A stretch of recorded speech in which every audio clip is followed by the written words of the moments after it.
T T P کی پناہ گاہیں اگر آپ کے علاقے میں تو وہ آپ کی ذمہ داری. اگر آپ یہ نہیں کریں گے تو ہمارے پاس رائٹ ہے کہ ہم آپ کے اوپر سٹرائک کریں. اب بھائی بھائی والی کہانی ختم ہے. اب آپ کو نشان عبرت بنا دیا جائے گا. ثالثی کا کردار ادا کر رہے تھے دونوں ممالک قطر اور ٹرکی، تو انہوں نے ان کی باتوں کو بھی نہیں مانا. پھر وہ بھارت کے اتنے زیادہ انفلوئنس میں آ چکے ہیں. انوار الحق صاحب جو کہ کرنٹ پرائم منسٹر ہیں، انہوں نے بھی ایک ڈیمانڈ رکھ دی ہے کہ میں استعفیٰ دے دوں گا، لیکن شرط یہ ہے کہ جو نمائندے ہیں انہیں آپ فنڈز پورے دیں گے. پاکستان کے پاس بہترین فیلڈ مارشل ہیں اور پاکستان کے پاس بہترین فائٹر بھی موجود ہیں، یہ بھی ذکر کیا. مریم نواز کی سیکیورٹی ٹیم ساری تبدیل کر دی گئی ہے. انہوں نے اپنی آؤٹ ڈور ایکٹیویٹیز محدود کر دی ہیں. عمران خان صاحب اسٹیبلشمنٹ سے ٹکر کے نام پر ریاست کو نقصان پہنچا رہے ہیں.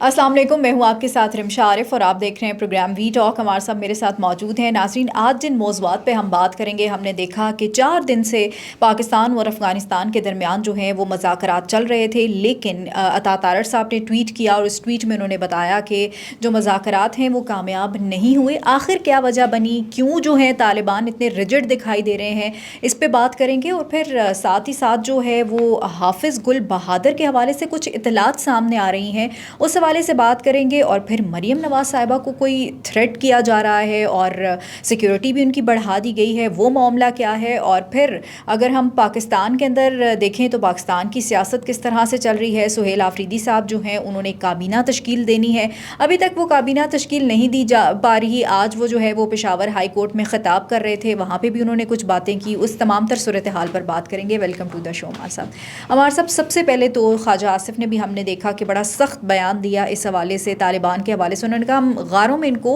واپس بھیج دیں گے. اور پھر جو یہ مذاکرات ہیں یہ کامیاب نہیں ہوئے. آپ کو کیا لگتا ہے کہ ڈیڈ لاک کیوں ابھی بھی برقرار ہے، کیا ریزنز ہیں؟ دیکھیے، ایک تو بات بڑے وثوق سے یہ کہہ دینی چاہیے کہ مذاکرات ناکام ہوئے ہیں، ٹھیک ہے، اور بری طرح ناکام ہوئے. پاکستان نے اپنے لیول پر ہر طرح سے کوشش کی کہ گفتگو سے، مکالمے سے، ڈائلاگ سے بات کو طے کیا جائے. کوئی ایسی چیز نہ ہو کہ جس سے ہم کوئی جارحے کے طور پر سامنے آئے. لیکن ہم نے قطر میں بھی دیکھ لیا، پھر اس کے بعد استنبول میں بھی دیکھ لیا کہ افغانی حکومت کوئی زیادہ انٹرسٹڈ نہیں ہے امن کے حوالے سے. جو کچھ بھی ان سے کہا گیا ان کی بات غور سے سنی گئی، لیکن جب آپ ان سے مطالبہ پیش کریں تو وہ کوئی اس پہ توجہ نہیں دیتے اور اس کے بارے میں گارنٹیز نہیں دیتے. ریٹن ایگریمنٹ پاکستان کا مطالبہ ایک ہی ہے کہ افغانستان سے پاکستان کے اندر دراندازی نہیں ہوگی. جو دہشت گردوں کے گروپس ہیں ان کو آپ نے کنٹرول کرنا ہے. ٹی ٹی پی کی پناہ گاہیں اگر آپ کے علاقے میں تو وہ آپ کی ذمہ داری. اگر آپ یہ نہیں کریں گے تو ہمارے پاس رائٹ ہے کہ ہم آپ کے اوپر سٹرائک کریں گے. بالکل ایسے ہی ہے. اچھا، وہ زبانی کلامی باتیں کر رہے ہیں، ریٹرن ایگریمنٹ کی طرف نہیں آ رہے. عطا تارڑ صاحب نے بھی رات کو جو ٹویٹ کیا اس میں بھی تھوڑا سا مایوسی کا اظہار بھی تھا کہ ہم نے بڑی کوشش کی لیکن معاملات سنبھل نہیں رہے. طالبان کی طرف سے کسی طرح کی بھی لچک نہیں نظر آ رہی اور یوں لگتا ہے کہ ان کی جو وفد تھا وہ جان بوجھ کر جو ہے وہ مذاکرات کو خراب کر رہا ہے. دیکھیے، یہ کوئی تک نہیں ہوئی کہ آپ نے ایک دفعہ مذاکرات کیے، پھر آپ فون اٹھا کے باہر چلے گئے، پھر تھوڑی دیر بعد آئے، نئے مطالبات پیش کر دیے، ان پہ بات ہوئی، پھر چلے گئے. تو اس طرح تو مذاکرات کبھی بھی کامیاب نہیں ہو سکتے. اگر آپ کا مذاکراتی وفد ہی اتنا کمزور ہے تو پھر آپ کیا بات کر سکتے ہیں. خواجہ آصف صاحب بڑے ہاکش ہوئے آج کل، بڑا ایگریسو انہیں بیان دیا. وزیر دفاع کو اسی طرح ہی ہونا چاہیے اور انہوں نے واضح طور پہ کہا کہ ہم انہیں دوبارہ غاروں کی دنیا میں پہنچا دیں گے. تورات بورا کا بھی ان کی سٹیٹمنٹ میں ریفرنس ہے اور بڑے واضح الفاظ میں انہوں نے افغانستان کی حکومت کو بتایا کہ اب اگر یہاں سے دہشت گردی ہوئی یا آپ نے پاکستان کے خلاف کوئی کارروائی کرنے کی کوشش کی تو اب لحاظ نہیں ہوگا. اب بھائی بھائی والی کہانی ختم ہو چکی ہے. اب آپ کو نشان عبرت بنا دیا جائے گا. کچھ لوگ اس بات پر اعتراض کر رہے ہیں کہ خواجہ صاحب کی ٹون مینرزم ذرا زیادہ اگریسو ہے. ہمیں اچھی یہ بات ہے, ہونا بھی چاہیے تھا. ہمیں اس میں دونوں باتیں ہیں. ہمیں یہ پتا ہے کہ پاکستان کی ملٹری کیپیبلٹی افغانستان سے بے انتہا زیادہ ہے. افغانستان میں تو کچھ بھی نہیں ہے. انہوں نے کہا کہ ہمیں اپنے ہتھیاروں کا کوئی 1% بھی استعمال کرنے کی ضرورت نہیں پڑے گی. بالکل ایسا ہی ہے. لیکن ہم آپ کو جو ہے وہ خس و خاشاک کی طرح بہا دیں گے. لیکن کیا اتنے ٹال کلیم کرنے چاہیے تھے ابتدا میں؟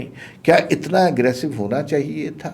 یا خاموشی سے ان کی کسی شرارت کا انتظار کرنا چاہیے تھا اور پھر انہیں سخت سزا دینی چاہیے تھی؟ عمار صاحب, آپ کو یہ لگ رہا ہے کہ شاید خواجہ آصف نے بہت زیادہ اگریسو اپروچ کے ساتھ یہ باتیں کی ہیں, تو ان کو نہیں کرنی چاہیے تھی ابھی, کچھ ایسا بھی ہے؟ ہاں, آپ بات کیجیے. پھر وہ ساتھ میں یہ بھی کہہ رہے تھے نا کہ ان کو یہ خدشہ ہے کہ کابل سے کہیں اسلام آباد کے اندر جو ہے وہ کوئی ایسی کارروائی نہ کر دیں جیسے وہاں پہ غریب چھوٹے بچوں کو لے کے وہ خود کش بمبار بنا کے یہاں پہ بھیج دیں. تو یہ اتنا آسان تو نہیں ہوگا کہ وہ ہم یہاں پہ کوئی ایسے تھوڑی بیٹھے ہوئے ہیں کہ جو بھی آئے گا تو آ کے حملہ کر دے گا. اچھا دیکھیے, یہ بات صحیح ہے کہ ہماری سرویلنس بھی بہت اچھی ہے, ملٹری کی طاقت بھی بہت اچھی ہے, لیکن ہم کس سے مقابلہ کر رہے ہیں؟ ہم کسی ملٹری سے تو مقابلہ نہیں کر رہے. ہم تو دہشت گردوں کے جتھوں سے مقابلہ کر سکتے ہیں. ساری دنیا اس بات پر متفق ہے کہ جو خود کش بمبار ہوتا ہے آپ اس کو نہیں روک سکتے. جو شخص اپنی جان دینے کے در پہ ہو آپ اس کو کیسے روک سکتے ہیں؟ بالکل ایسے ہی. جو شرارت کا ایلیمنٹ ہے وہ ان کی طرف سے توقع رکھنی چاہیے اور ہمیشہ رکھنی چاہیے. اور اب تو ہمیں بہت زیادہ ویجیلنٹ ہو جانا چاہیے. اس مذاکرات کا جو ہم نے نتیجہ دیکھ لیا تو شرارت کا ایلیمنٹ کا خوف خدشہ ہمیں رہے گا. ہمیں اپنے طور پہ تیاری کرنی چاہیے. میرا ذاتی خیال یہ ہے کہ اتنے اگریشن میں اتنی جلدی نہیں چلے جانا چاہیے, لیکن اس کے بارے میں لوگوں کی دو رائے ہیں. دوسرا طبقہ فکر یہ کہتا ہے کہ جب تک ہم اگریشن نہیں دکھائیں گے انہیں یہ پتہ نہیں چلے گا کہ ہم ہارڈ اسٹیٹ بن چکے ہیں اور اب ہم اپنے افغانیوں کو کس طرح جواب دے رہے ہیں. بالکل ایسے تو دو نقطہ نظر بالکل ایسے ہے. عمار صاحب, بہت سے لوگ یہ باتیں کر رہے ہیں کہ طالبان کے اوپر جو ہے وہ بھارت کا انفلوئنس بہت زیادہ ہے. ہم نے دیکھا کہ ان کے وزیر خارجہ گئے وہاں سے بیٹھ کے جو انہوں نے پاکستان کے اگینسٹ بیانات دیے, لیکن طالبان کے اوپر تو جو ثالثی کا کردار ادا کر رہے تھے دونوں ممالک قطر اور ٹرکی, ان دونوں کا انفلوئنس بھی بہت زیادہ ہے. تو انہوں نے ان کی باتوں کو بھی نہیں مانا, پھر وہ بھارت کے اتنے زیادہ انفلوئنس میں آ چکے ہیں. بھائی ان کا وہ صرف ایک چیز کی, وہ کسی ملک کے انفلوئنس میں نہیں ہے, وہ ڈالروں کے انفلوئنس میں ہے. انہیں اگر ترکی سے مل جاتے ہیں ادھر چل پڑتے ہیں, ادھر قطر سے مل جاتے ہیں ادھر چل پڑتے ہیں. بھارت سے تو انہیں ڈالروں کی ترسیل ہو رہی ہے, کیونکہ جس طرح ان کے وزیر خارجہ وہاں پر گئے پاکستان کے خلاف بولنا شروع کیا, اس سے تو صاف پتہ چل رہا ہے کہ یہ جنگ نہ پختونوں کی ہے نہ اسلام کی ہے, یہ ڈالروں کی جنگ ہے اور انہوں نے ڈالر پکڑنے. اچھا یہ بھی نہیں ہے کہ وہ ایک پارٹی سے صرف ایک وقت میں پیسے پکڑے, ہو سکتا ہے تینوں فریقوں سے انہوں نے پیسے لیے ہوں, لیکن انڈیا کی فنڈنگ بہرحال موجود ہے افغانستان میں کہ وہ کس طرح پاکستان کے اگینسٹ کام کریں. اس کے بہت زیادہ واضح شواہد ہیں. جعفر ایکسپریس کا واقعہ آپ کو یاد ہے, اور اس کے علاوہ دہشت گردی کے جتنے واقعات ہیں وہ بھارت کی پراکسی افغانستان کی افغانیوں کی شکل میں ٹی ٹی پی کی شکل میں یہاں پر کر رہے ہیں. ہمیں اب اس کے حوالے سے بالکل کلیئر ہو جانا چاہیے, کوئی برادرانہ روابط یہ کچھ نہیں ہے. اب ہم نے حتمی اور اٹل فیصلہ کرنا ہے, فائنل کارروائی کرنی ہے. اگر اس جانب سے کوئی شرارت ہوتی ہے تو پھر ہم نے ان کا لحاظ نہیں کرنا. جو مذاکرات کی ناکامی ہوئی ہے مجھے خدشہ یہ ہے کہ ان کی جانب سے ہمیں شرارت کا اندیشہ بڑھ گیا اس سے. تو پھر آپ یہ عمار صاحب یہ کہہ سکتے ہیں ہم لوگ کے جو مذاکرات ہیں وہ ضائع ہو گئے؟ جی بالکل وقت ضائع ہوا, بالکل وقت ضائع ہوا, بالکل نتیجہ خیز ثابت نہیں ہوئے. اتنی بڑی ایفرٹ فیوٹائل ثابت ہوئی. قطر میں جو ہم نے بات کی اتنے دن لگائے, اور پھر اب اس کے بعد یہاں پر جو اتنے دن لگائے, اور ساری قوم انتظار کر رہی تھی کہ کوئی مثبت نتیجہ آئے گا, چیزیں بہتر ہونے کی طرف جائیں گے, لیکن نتیجہ نہیں آیا. یہ پاکستان کی ڈپلومیسی کی ناکامی نہیں ہے, یہ افغان حکومت کی ہٹ درمی کا نتیجہ ہے. بالکل, دیکھتے ہیں کہ اب چیزیں آگے کس طرح سے عمار صاحب انفولڈ ہوتی ہیں. اب ایک خبر اور بہت سی ایسی اطلاعات ان کے خاندان کی طرف سے بھی یہی چیز کی کنفرمیشن آ رہی ہے کہ حافظ گل بہادر جو ہیں وہ ایئر اسٹرائک میں مارے گئے ہیں. کچھ ایسی خبریں بھی آ رہی ہیں. ہم نے حافظ گل بہادر کا جو کریکٹر ہے وہ بھی دیکھا کہ وہ کس طرح سے جو ہے وزیرستان میں جو حملے ہوئے شرپسند رہنماؤں میں ان کا نام شامل ہوتا تھا. کتنی بڑی ہمارے دہشت گردوں کے لیڈر کے طور پر مانے جاتے تھے یہ حافظ گل بہادر. ان کے حوالے سے ابھی تک سرکاری طور پر کوئی اطلاع نہیں آئی, کوئی حتمی طور پہ, لیکن کچھ ذرائع یہ بتا رہے ہیں کہ اس کیریکٹر کو, اس کردار کو جو کہ ایک دہشت گرد تھا, مار دیا گیا ہے. ساتھ ساتھ جو ہے وہ تاریخ بھی بتا رہے ہیں 17 اکتوبر کو اسی سال جو پاکستان نے وہاں پہ اسٹرائک کی ہے اس کے نتیجے میں یہ کردار مانا گیا ہے. اور اس پہ ظاہر ہے جو الزامات یہ تھے کہ علاقہ خیر جو جیسے پہلے, اب تو وہ انضمام ہو چکا ہے, لیکن جو ہمارے قبائلی علاقے میں وہاں پر دہشت گردی کے واقعات ملوث تھا. پاکستان کے اندر اور بھی بہت سی جگہ مطلوب تھا, دہشت گردوں کا سرغنہ تھا. اس کے بارے میں اب جو اطلاعات ہیں وہ ان کی فیملی کی جانب سے آ رہی ہیں کہ ان کو مار دیا گیا ہے, یہ کردار جہنم حاصل کر دیا گیا ہے, لیکن ابھی حتمی طور پر سرکاری طور پر ہمیں کوئی اطلاع نہیں دی گئی. چلیں جب یہ اطلاع ملے گی تو پاکستان کے لیے ایک اچھی خبر ہی ہم اس کو کہہ سکتے ہیں کہ یہ ہوگی. بالکل. اچھا ہمارے صاحب, اب ذرا کشمیر کے حوالے سے تھوڑی بات کر لی جائے تو کہاں ڈیڈ لاک آ رہا ہے, کیوں ابھی انوار الحق صاحب جو ہیں وہ استعفیٰ نہیں دے رہے, جبکہ نظر آ رہا ہے کہ ان کے خلاف تحریک عدم اعتماد آ جائے گی. یہ جو کشمیر کی صورتحال نا دن بدن بڑی دلچسپ ہوتی جا رہی ہے.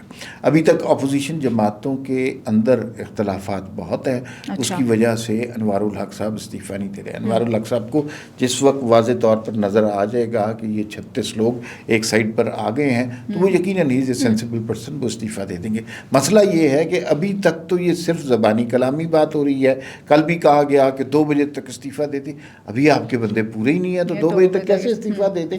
وہ ویٹ کر رہے ہیں کہ ان کے نمبر ہو جاتے ہیں. ڈیڈ لاک یہاں پہ کیا پھنسا ہوا تھا کہ پہلے تو مسلم لیگ نون نے کہا کہ حکومت بنانے کے لیے ہم آپ کا ساتھ دیں گے, لیکن ہم بالکل بھی اس حکومت میں نہیں آئیں گے. اچھا. دوسری بات یہ ہے کہ ساتھ ساتھ انہوں نے اب یہ کہنا شروع کر دیا ہے کہ جیسے ہی آپ حکومت بنائیں گے اس کے بعد فوراً انتخابات کروا دیں, جلدی انتخابات کرا دیں. اس کی طرف اشارہ دیا رانا ثناءاللہ نے. اچھا. اب وہ حکومت اس لیے بنا رہے ہیں کہ جلدی انتخابات کر لے, یہ تو کوئی تک نہیں بنتی. آپ کو لگتا ہے جلدی انتخابات ہو پاسبل ہے وہاں پہ کشمیر میں ہونا؟ یہاں پر جو نومبر دسمبر جنوری فیبرری یہ 4 مہینے تو موسم وہاں پہ ٹھیک نہیں ہوتا. یہ حکومت ہوگی تو 4-5 مہینے کی ہوگی, مارچ میں انتخابات کرانا. اتنے تھوڑے عرصے کے لیے اتنی بڑی تبدیلی یہ دیکھے کر سکتے ہیں. دوسرا انوار الحق صاحب جو کہ کرنٹ پرائم منسٹر ہیں, انہوں نے بھی ایک ڈیمانڈ رکھ دی ہے کہ میں استعفیٰ دے دوں گا لیکن شرط یہ ہے کہ جو نمائندے ہیں انہیں آپ فنڈز پورے دیں گے.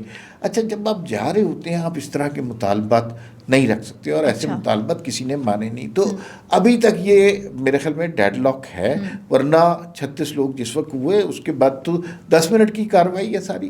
تو 1-8 دن کے اندر ہمیں یہ پتہ چل جائے گا کہ نون لیگ اور پیپلز پارٹی اکٹھے ہیں, سارے معاملات پر متفق ہو چکے ہیں, یا ابھی بھی ان کے اندر کچھ اختلافات قائم ہیں. بظاہر اکٹھے نظر آ رہے ہیں لیکن اندر کچھ آپ کہہ رہے ہیں کہ اختلافات ہیں ابھی.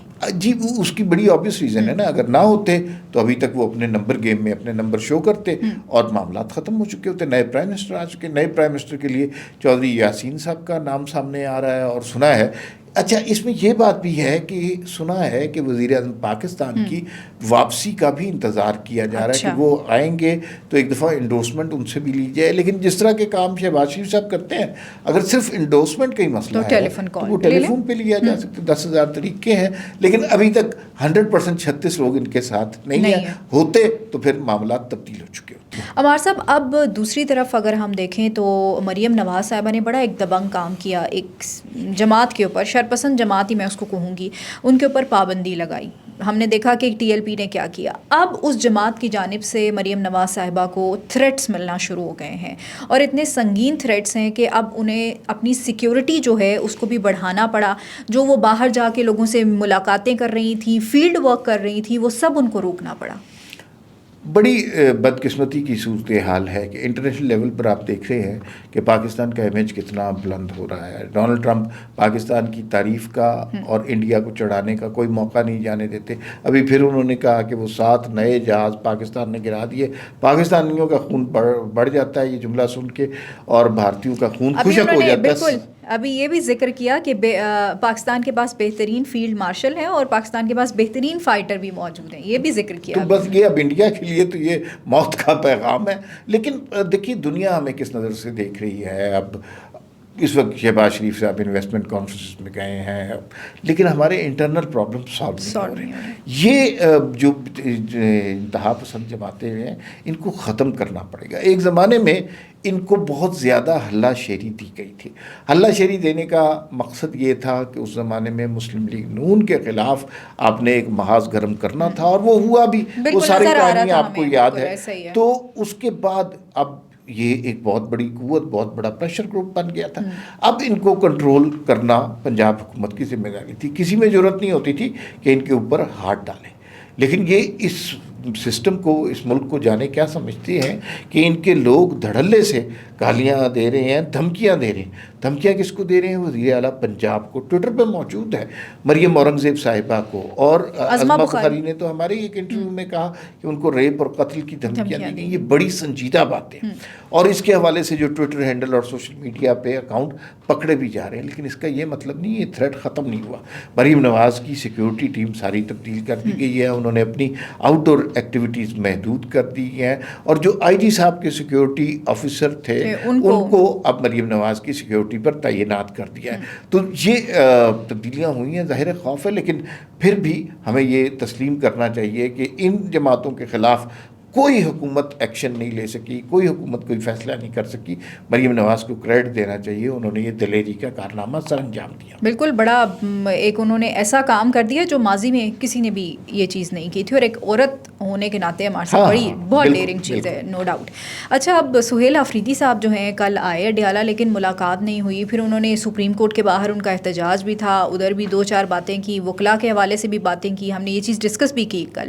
اب عمار صاحب پھر یہ ان کی بات سامنے آئی جی کہ اگر اندر سے کوئی بھی پیغام لے کر آتا ہے تو میں اس چیز کو تسلیم کروں گا. پھر ہم نے دیکھا کہ عمران خان صاحب کی بہن علیمہ خان صاحبہ نہیں، اس دفعہ عظمہ جو ان کی بہن ہے وہ پیغام لے کے آتی ہیں. پھر یہ آتا ہے جی کہ ایک چھوٹی کابینہ تشکیل دے دی جائے گی، اور کابینہ کے جو لوگ ہوں گے، اب اس کابینہ کی اگر ہم بات کریں عمار صاحب تو مزمل اسلم کا نام آ رہا تھا، اور بیرسٹر سیف کا نام آ رہا تھا، عمر ایوب کے بھائی کا نام بھی کہا جا رہا تھا آئے گا. آپ کو کیا لگتا ہے کہ یہ جو 2 وزراء ہوں گے، بیرسٹر سیف اور مزمل اسلم، ان کو شامل کیا جائے گا یا صرف محض باتیں ہی ہیں ابھی یہ؟ اچھا، اس سوال کے 2 پہلو کہ ایک تو وہ گفتگو جو سہیل آفریدی صاحب کر رہے اور عمران خان کے بہاف پہ کر رہے، اور دوسرا کابینہ کا مسئلہ. پہلے ذرا وہ طے کر لیتے ہیں کہ سہیل آفریدی جو گفتگو کر رہے ہیں، مطلب انہوں نے ایک جملہ کہا کہ مجھے ایک حوالدار جو ہے وہ 3 ججز کے نوٹس کو پھاڑ کے پھینک دیتا ہے اور مجھے اندر نہیں جانے دیتا ہے اڈیالہ کے. قانونی اور آئینی طور پر وہ بالکل درست کہہ رہے ہیں. ٹھیک ہے، سہیل آفریدی صاحب نے بڑا واضح طور پر ایک سٹانس لیا. وہ سٹانس اینٹی اسٹیبلشمنٹ ہے، اور وہ مثلا جو اس طرح کے جملے انہوں نے DGI/SPR کے خلاف کہے تو وہ نہیں ماضی میں ہم نے نہیں سنے ہوئے اس طرح کا.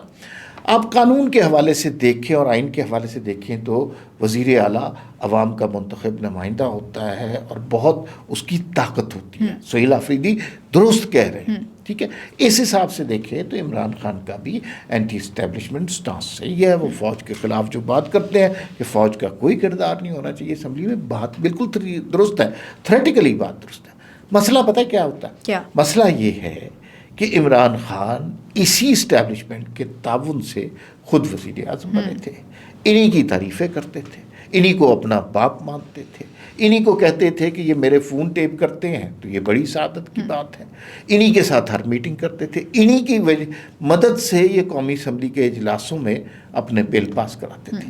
اگر عمران خان کا، PTI کا، سہیل آفریدی کا وہ ماضی نہ ہوتا تو جو گفتگو یہ آج کر رہے ہیں بالکل ٹھیک ہے، لیکن ان کے اوپر بیگیج ہے، ان کے اوپر یہ سارا مسئلہ ہے. تو یہ سارا مسئلہ عمار صاحب، لیکن یہ والا جو بیگیج کی ہم بات کر رہے ہیں تو یہ بیگیج ہم نے ماضی میں باقی جماعتوں کے ساتھ بھی دیکھا ہے. اب ہم اگر کابینہ کی بات کرتے ہیں جیسے، تو پھر نواز شریف صاحب لنڈن میں جب موجود تھے تو یہاں سے سب کابینہ کے لوگ ان سے جا کے ملاقاتیں کرتے تھے، ڈکٹیشن لیتے تھے ان سے، کیونکہ وہ پارٹی کے صدر تھے.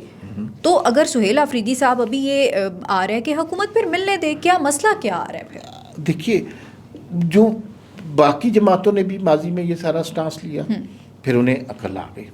2 فرق ہیں عمران خان میں. ایک تو یہ ہے کہ عمران خان صاحب کو سمجھ نہیں آ رہی کہ ریاست سے ٹکر نہیں لے سکتے. یہ بات کلیئر ہو جانی. بالکل ایسا ہی ہے. دوسری بات یہ ہے کہ ساری جماعتوں نے جو اسٹیبلشمنٹ سے ٹکر لی اس میں ریڈ لائن کراس نہیں کی. اسٹیبلشمنٹ سے ٹکر لیتے رہتے ریاست کو نقصان پہنچانے کی کوشش نہیں کی. عمران خان صاحب اسٹیبلشمنٹ کے سے ٹکر کے نام پر ریاست کو نقصان پہنچا رہے ہیں. 2-3 واقعات بڑے سامنے ہیں آپ کے. وہ جو آئی ایم ایف کو فون کیے گئے تھے وزرائے خزانہ کو پنجاب کے اور کے پی کے کہ آئی ایم ایف کا معاہدہ نہ ہونے دیں، وہ پاکستان کو نقصان تھا، وہ مسلم لیگ نون کو نقصان نہیں تھا. جو خانہ خدا میں خواتین کو گالیاں دی گئیں، بال کھینچی گئے، اس کا نقصان پورے پاکستان کے دنیا میں پاکستان کے امیج کے ہوا. یہ جو توڑ پھوڑ کرتے ہیں، یہ جو سڑکیں بند کر دیتے ہیں، اس کا نقصان کیا اسٹیبلشمنٹ کو ہوتا ہے؟ اس کا نقصان ریاست کو ہوتا ہے. دوسری بات یہ ہے، آپ کا جب آپ جنگ جیت چکے ہیں، آپ کا ٹویٹر ہر وقت فیلڈ مارشل کے خلاف بولتا رہتا ہے. تو اس دنیا میں ہمارا کیا امیج ہے اور آپ کا ٹویٹر کیا امیج بنا رہا ہے؟ تو عمران خان ہر ریڈ لائن کراس کر چکے ہیں. یہی وجہ ہے کہ عمران خان کے غلطیاں معاف نہیں ہو رہی. باقی نے کم بیک کیا ہے اور عمران خان کے کم بیک کرنے کے چانسز نہیں ہیں. بالکل ایسا ہی ہے. تو پھر اب کابینہ کابینہ آپ نے سوال پوچھا. بھائی کابینہ اب تو تھوڑی سی چھٹی مل گئی ہے. انہوں نے عمران خان کی بہن نے کہا کہ کابینہ آ جائے گی. جو میری اطلاعات ہے وہ یہ ہے کہ کابینہ میں کوئی نئے نام نہیں آ رہے، کوئی انقلاب نہیں آ رہا. زیادہ تر وہی لوگ آ رہے ہیں جو علی امین گنڈا پور کی کیبنٹ میں تھے.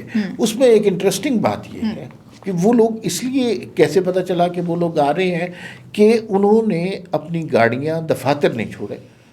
اس جو پرانے وزیر تھے انہوں نے اپنی گاڑیاں دفاتر نہیں چھوڑے کیونکہ انہیں پتہ ہے اگلے وزیر وہی آنے ہیں، تو اس سے کیا فرق پڑتا ہے. البتہ 2 لوگوں کے بڑے مسائل ہیں. ایک بیرسٹر سیف اور مزمل اسلم. ٹھیک ہے. ان دونوں کے بارے میں مشہور کر دیا گیا ہے کہ یہ تو اسٹیبلشمنٹ کے بندے ہیں. بندے سارے اسٹیبلشمنٹ کے ہیں. اب جو رہ گئے ہیں تو اسٹیبلشمنٹ کے جو بندے ہیں تو اب اس میں کیا کرنا ہے ان لوگوں نے کہ انہیں نکال دینا چاہیے. سنا ہے عمران خان مان گئے ہیں مزمل اسلم کے نام پر، لیکن ابھی بیرسٹر سیف کے نام پر نہیں مانے.